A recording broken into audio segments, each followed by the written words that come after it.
Ils sont venus devant le tribunal de commerce pour connaître enfin les contours de leur destin professionnel. Les plus anciens de ces salariés de Navimo ont connu il y a 30 ans la grande époque, celle où leur site de Lorient employait 450 personnes.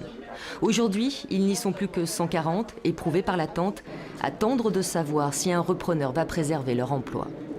Il faudrait une décision claire, nette, et pour que tout le monde, parce que beaucoup de salariés y croient quand même toujours. On a vécu Plastimo et voudrait bien continuer à vivre Plastimo. Mais de décision claire, il n'y en a pas eu aujourd'hui. Le tribunal de commerce a décidé d'un nouveau report dans l'espoir que les repreneurs potentiels améliorent leurs offres, notamment sur le volet social. Nouvelle date butoir pour les dossiers, le 29 août. Le PDG de Navimo en personne est venu s'exprimer.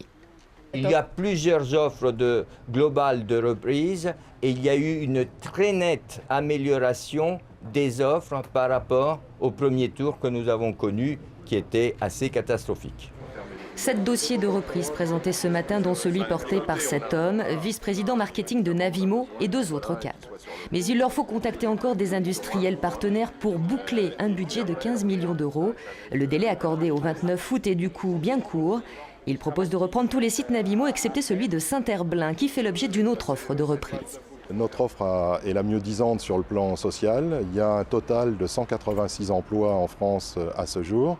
Nous proposons d'en reprendre 76, plus 40 seraient repris par nos collègues de Saint-Herblain. De leur côté, les salariés espèrent une vraie amélioration des offres de reprise. Ils veulent éviter une trop forte casse sociale.